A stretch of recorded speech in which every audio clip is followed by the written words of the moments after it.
and welcome back to Katie's Business Tips. Michael Lapete here, going to talk to you in a couple videos about credit for business owners. Now, credit, whether you're a business owner or not, is probably important, but for business owners and entrepreneurs, it's usually imperative because when you need a cash injection in your business, it would be nice to go to the bank and they just go, yeah, no problem, here you go. Versus, no, your credit's no good and we're not going to give you any money and you're dying in your business, right? We want to have access to credit if we need it. So, how can entrepreneurs or business owners improve their credit? Well, first of all, you got to understand that there's two main things that all lenders look at. Number one, they're going to look at your credit score, right? And two, they're going to look at your debt ratio or how much money you can afford to pay on all the current stuff that you have right now that you pay, all the main stuff you pay. Now, there also is a institutional scoring that if you have a good relationship with them, you already have a little bit of bonus there. There's that too. But the main two things you're looking at is credit score and debt ratio. Now, here's some things that you need to make sure you do as an entrepreneur, business owner, or even an individual, period, to make sure that you're getting good credit. And you're going to do this in the company, and you're going to do this personally too. Number one, make sure to pay all the bills on the time. As soon as you don't pay a bill on time, there's already a negative mark on your credit. Watch those due dates, set up auto payments, pay the full balance, whatever you can do to make sure that you pay all business bills on time and personal bills on time. Now, some are going to report to credit agencies, some are not, but why take a chance? Pay the bills on time where possible.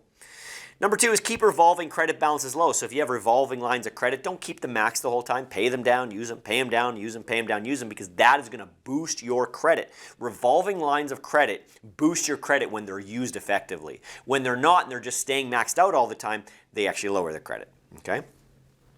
The next one is to have the right credit mix. So you don't want too many credit cards, right? You want that little bit of credit cards. You want line of credit. You don't want any high spending, commercial credit cards that are for the brick or, any of those kind of things. You want just your regular Visa, MasterCard. You can use Visa debits, of course, but just for credit, you'd use a Visa or debit, a Visa or MasterCard, and then you'd have a line of credit, maybe a business loan, maybe you have a car loan, equipment loan, leases, things like that. So you have that nice mix of credit with no high yield interest, a high yield loans, things like that, hopefully, right?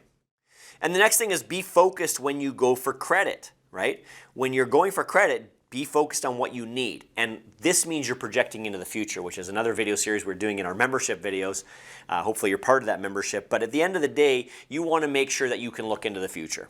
If you can see in the future a little bit, you're not going to be perfect, but you're going to project into the future your finances. What am I going to need for the future? So then when you go for credit, you're focused to know how much you will actually need.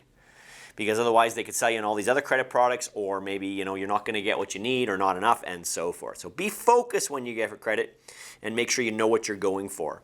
The next one is to separate your business credit from your personal credit. So actually gain business credit as you gain personal credit, right? So make sure you have a business credit card and a personal credit card, a business loan and a personal loan, right? You have them separate. You don't start using personal credit cards for the business and all that. Maybe at the beginning of the business you have to for a little bit, but that should never be your long-term plan.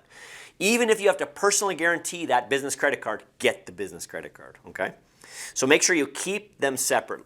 And the next one is to avoid, of course, any debt collection or bankruptcy where possible. I know this is going to happen at times, and the company can go bankruptcy just as you can go through bankruptcy too as well. But we want to avoid credit problems where possible. And that means also avoid debt collection. Like, don't let it get to debt collection if possible. And the last one is to manage the credit responsibly, regularly, on consistent basis, right? You're always looking at your credit. So for businesses, there's a business Equifax, there's a business Dun & Bradstreet. For personal, there's Equifax, obviously, and then there's TransUnion. So there's various credit reports you can pull. There's different programs you can go on to monitor your credit regularly. Be looking at your credit, monitor regularly. You used to be surprised at what kind of things show up on your credit that are not real. And then it wrecks your credit, and it's like, who put this on there? Where'd that come from? But if you're watching it and monitoring it to catch those things, and not only that, but you're going to look for ways to boost your credit if you're monitoring it and managing it regularly. If you've got any questions or any comments, we'd love to hear from you. We'll look forward to seeing you back here for our next Business Tips video.